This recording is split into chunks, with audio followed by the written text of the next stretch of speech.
Hello, hello, and welcome to the Combed Education Podcast. Let's talk hair. My name is Araz. I am your host. I am a fellow hairdresser, a fellow colorist with a career of over 2 decades. Yep.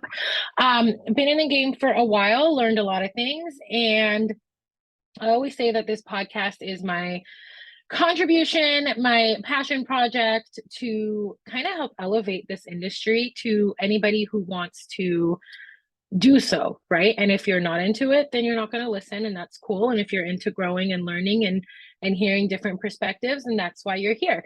So if this is your first time, I want to say welcome. If you are a regular Comey, welcome back.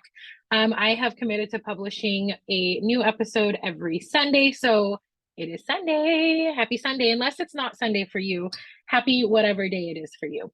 So on this podcast, we talk about hair color, we talk about salon life, we talk about social media, we talk about business and strategy and marketing and chemicals and hair and all things related to the career that we have chosen. And like I said, I've been doing this for a long time and there's a lot of things that I've learned. And so my goal is just to offer perspective. I don't claim to be an expert. I am not the one person that you should listen to. I think there's some incredibly talented and very knowledgeable educators out there. And I encourage you to listen and learn from everybody. Take what works and leave what doesn't, because the way I share information and the way somebody else shares the same information may be perceived very, very differently. So I encourage you, take advantage of the education that we have available to us, both paid and free, because it's only going to help you. With that being said, let's get into it today. My goal is to always keep these podcast episodes short, sweet, to the point, unless I have a guest, and then we just chat. But there is no guest. It is all me today. So let's talk about some hair color theory, and let's talk about toners, and more importantly, how to make your toners last. So if you are a hairstylist behind the chair, there's a good chance that you're toning hair every fucking day, sometimes multiple times a day. And so this is a service that we are doing. It has become very, very popular over the last decade. And while I believe not every single client needs a toner, that's not what we're going to talk about today. We're going to talk about today is how to make your toners last. So there are so many different options for toners on the market. And if you're watching this on YouTube, you see that I just air quoted the toners part of it. And the reason I air quoted the toners is because toning is a service that we perform to shift the tone of pre-lightened hair. You can do that with any kind of color that's on the market. You can do that with a direct dye. You can do that with a colored shampoo. You can do that with an alkaline demi. You can do that with an acidic demi. You can do that with a permanent color. The means on how you tone is kind of irrelevant because all of it is capable of toning. You just got to know what you're working with, okay, and why you're choosing what you're choosing. But there are so many toners on the market, which basically what you guys are referring to when I say toners, what I'm thinking you're thinking, what I'm thinking you're thinking, is little bottles of acidic demis, liquid colors. Doesn't matter though. There's so many options on the market, and there's a lot of you who are flip-flopping from one brand to the next in search of this like perfect, longest lasting toner. And while there's absolutely nothing wrong with trying out new products and trying out new brands and seeing what is available, the issue I see is that we're placing blame on the products not lasting long, or the toner's grabbing too ash, or they're too warm, or they're too opaque, or they're too da da da da da. We're placing all the blame there, and we're not placing enough emphasis. I can talk, I swear.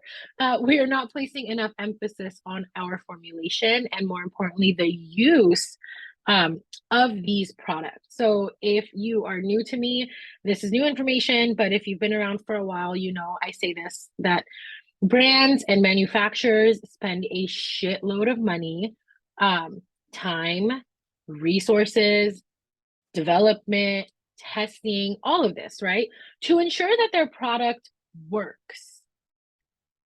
So when it doesn't work, the chances are that it's not necessarily the color or the product, it's the brains behind the color, aka you, my friend. And I don't say this to be mean or rude or condescending or derogatory in any way. This is all coming from love.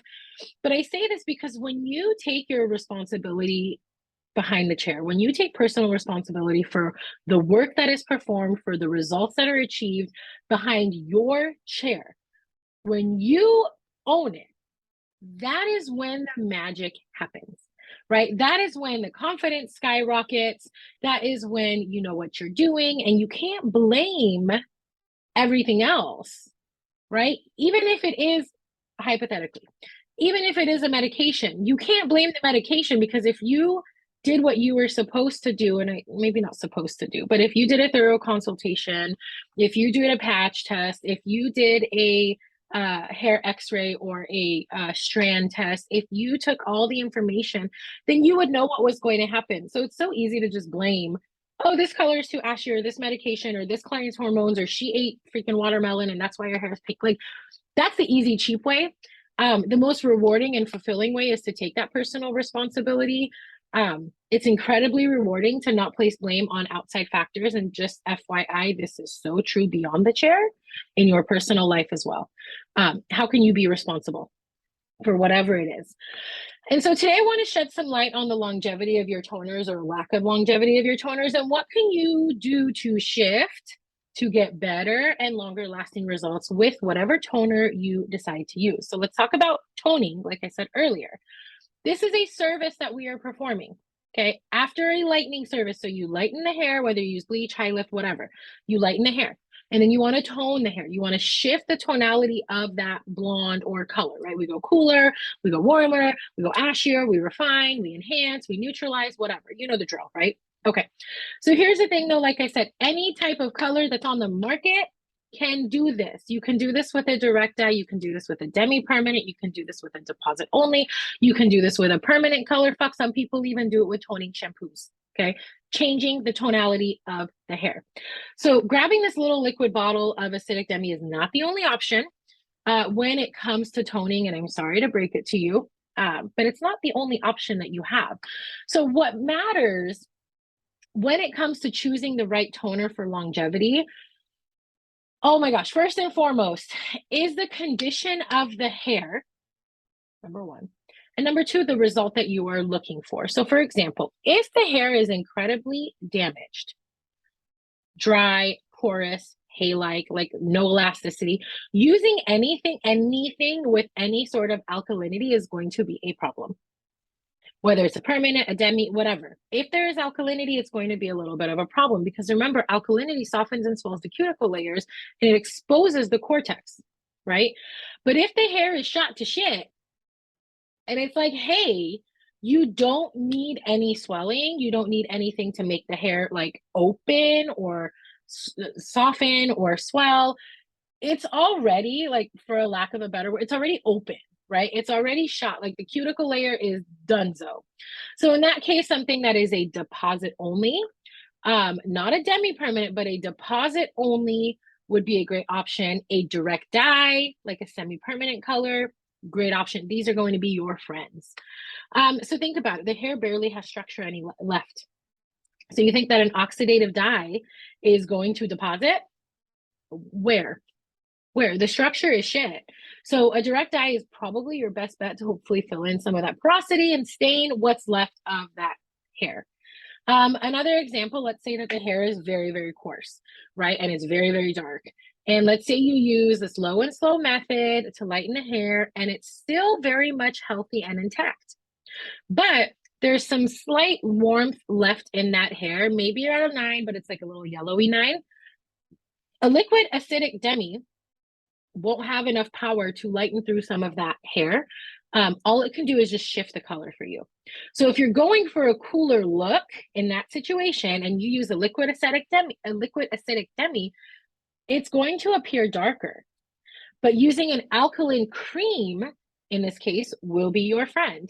A higher alkalinity color with low volume developer is going to lighten up that hair just a little bit and then deposit the cooler color. So your end result is not going to be dark or dull. Okay, just think about what you're doing. But the drawback to this situation of using a alkaline cream demi on that dark hair is that if there's any virgin hair on the head and the hair is finer in texture, you could shift some of that natural color at the root. So just be mindful. I always say this, you got to know what you're working with. I think in my last episode, I was like, if you take a shot for every time I say you got to know what you're working with, you would be schmammered. But you have to know what you're working with. So let's talk about what is going to determine how long your toner lasts. Well, knowing the hair that you are working on, the condition that it's in, and then understanding the roles and the goals of the toning products that you have, and then timing. So knowing the hair that you're working on and its condition, understanding the roles and goals of the products that you have to use to tone, and then your timing. These three things are going to determine the longevity of your toner. So let's break them down really quickly. Let's talk about the condition of the hair. If the hair is fine and if the hair is porous, you have to account for that in your formula.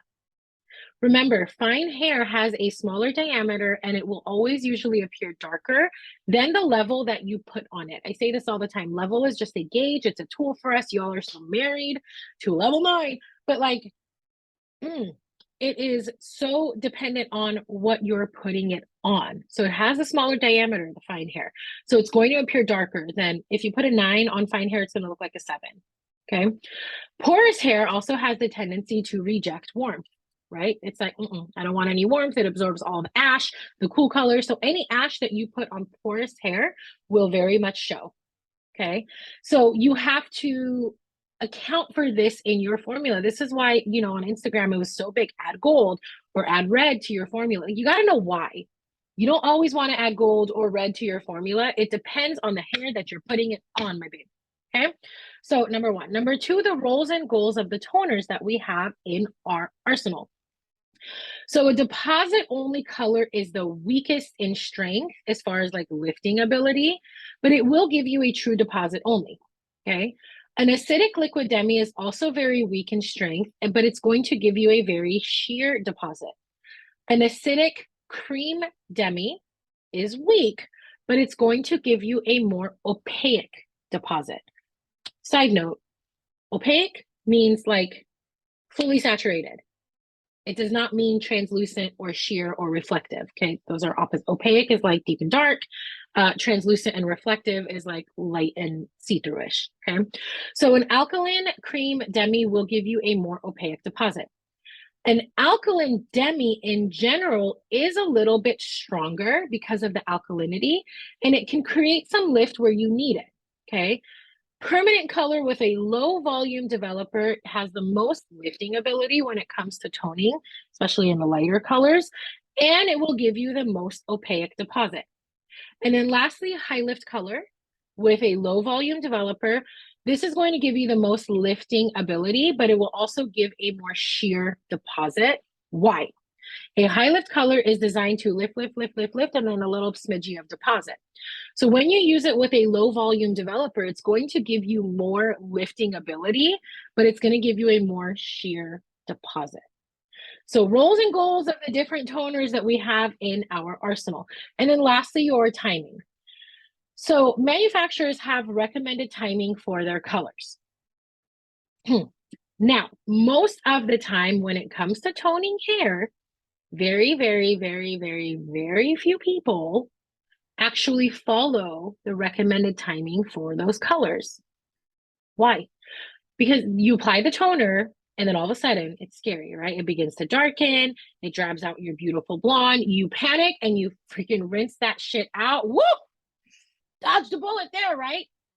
No, you do not dodge a bullet. Actually, what happens when you don't fully process for the recommended time is that you're not allowing these dye molecules to fully form. Remember, color is like colorless molecules. And with the developer, they like couple, they combine, and they turn into the color that we're supposed to get, right?